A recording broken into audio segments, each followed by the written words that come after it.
Ya, baiklah anak-anak, kita lanjutkan sekarang pembahasannya tentang hukum Archimedes. Kalian pasti pernah sekali waktu menggendong adik kamu atau teman kamu di dalam air. Nah, yang kalian rasakan adalah berat dari badan orang yang kalian gendong itu terasa lebih ringan ketika digendong di dalam air dibandingkan digendong di darat.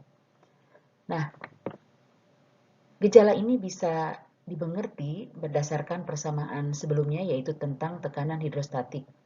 Karena tekanan semakin bertambah dengan bertambahnya kedalaman.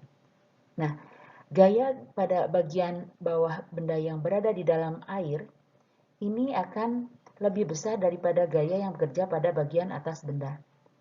Akibatnya ada selisih gaya yang bekerja pada benda. Yang selanjutnya selisih gaya itu disebut dengan gaya apung. Nah, sekarang perhatikan ya gambar berikut ini. Nah, gambar ini menunjukkan sebuah benda berbentuk silinder yang dibenamkan ke dalam fluida yang memiliki massa jenis ρ. Kita akan menghitung gaya apung yang bekerja pada silinder tersebut. Di sini kita gunakan silinder untuk memudahkan pemahaman kita, ya. Bagian atas silinder, bagian atas silinder ini memiliki kedalaman H1. Ya, sedangkan bagian bawah silinder memiliki kedalaman H2.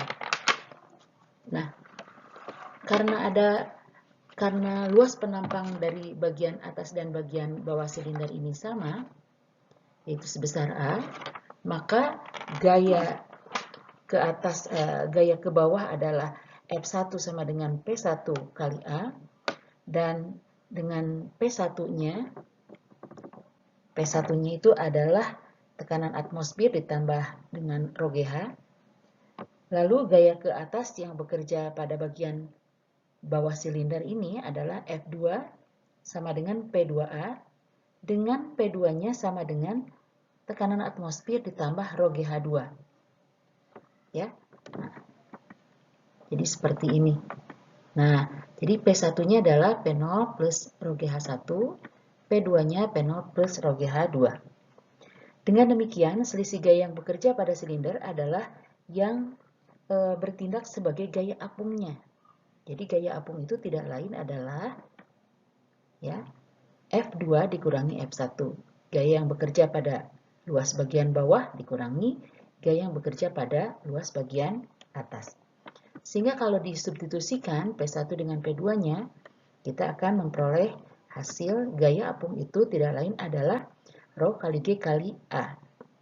Di mana ρ kali G kali A kali H2 min H1 dan H2 min H1-nya adalah selisih ketinggian itu sama dengan tebal dari silinder. Nah, jadi dari gambar itu kita tahu bahwa A dikali selisih kedalaman tidak lain adalah volume silinder. Sehingga gaya apung itu tidak lain adalah ρ kali ρ fluida ya kali G kali volume benda yang tercelup. Nah, seperti itu. Maka gaya apung tidak lain adalah massa fluida yang dipindahkan dikalikan dengan G. Nah, jadi berat fluida yang dipindahkan itu sama dengan M fluida yang dipindahkan dikali G. Nah, sehingga akhirnya kesimpulannya hukum Archimedes itu adalah menyatakan bahwa gaya apung yang bekerja pada sebuah benda yang dibenamkan sama dengan berat fluida yang dipindahkan. Ya, jadi volume benda yang dipindahkan oleh benda itu nanti dihitung beratnya berapa, maka itulah besarnya gaya apung yang bekerja pada benda tersebut. Demikian ya, nanti kita lanjutkan. Baiklah, kita lanjutkan materinya. Bagaimana gaya apung diterapkan dalam suatu teknologi kapal selam. Nah, kapal selam ini bisa mengontrol besarnya gaya apung, sehingga kapal selam bisa menyelam, juga bisa terapung. Nah, di dalam kapal selam dilengkapi dengan ballast tank yang fungsinya untuk mengatur massa jenis kapal tersebut dengan cara memasukkan air atau mengeluarkan air. Nah, ballast tank ini pada saat dia berada di permukaan terisi dengan udara. Dan ketika kapal selam ingin menyelam, maka ballast tank diisi dengan air laut. Nah, air laut ini disesuaikan jumlahnya dengan kedalaman yang diinginkan. Pada saat kapal selam itu ada di permukaan, maka ballast tank itu diisi dengan udara sehingga massa jenis kapal lebih kecil dari massa jenis air laut. Dan ketika akan menyelam, kapal selam itu ballast tanknya diisi dengan air sehingga massa jenis dari kapal selam itu sama dengan air laut, sehingga kapal selam bisa melayang di dalam laut. Dan ketika kapal selam ingin terus tenggelam, maka ballast tank diisi penuh dengan air laut. Nah, demikian ketika kapal selam ingin kembali ke permukaan, maka air laut dipompa keluar dan ballast tank diisi oleh udara yang sudah dikompresi. Nah, udara yang terkompresi itu disiapkan di dalam kapal selam untuk kelangsungan hidup para awak dari kapal selam itu dan untuk pengisian ballast tank ketika ingin kembali ke permukaan. Nah, jadi kalian sudah tahu mengapa kapal selam bisa terapung, bisa melayang, dan bisa tenggelam. Kita lanjutkan pada pembahasan berikutnya. Nah, tugas individu berikutnya adalah jelaskan tentang konsep terapung, melayang, dan turunnya balon udara dikaitkan dengan hukum Archimedes atau gaya apung. Silakan kalian cari informasi dan juga bisa dianalogikan dengan kapal selamnya. Baiklah, kita lanjutkan sekarang pembahasannya mengenai benda yang terapung, melayang, dan tenggelam. Di sini ada 3 buah bejana berisi zat cair yang sama, kemudian dimasukkan ke dalamnya 3 buah benda yang berbeda. Ternyata benda yang pertama dia terapung di dalam zat cair, yang kedua melayang, dan yang ketiga tenggelam.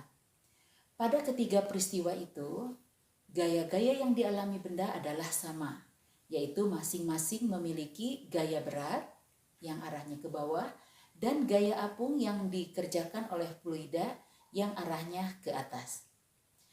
Tetapi di sini yang terjadi pada peristiwa terapung, mengapa demikian?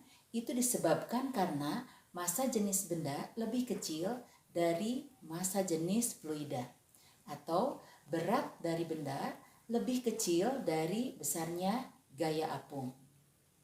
Sedangkan pada peristiwa melayang, kenapa terjadi demikian? Itu karena disebabkan massa jenis benda sama dengan massa jenis fluida, atau berat benda sama dengan gaya apung yang bekerja.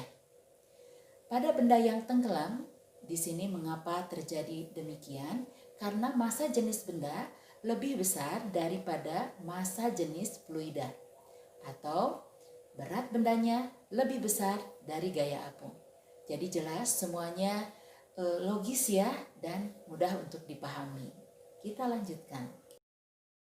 Baiklah, kita lanjutkan sekarang pembahasannya, yaitu ada contoh soal. Misalkan soalnya seperti ini.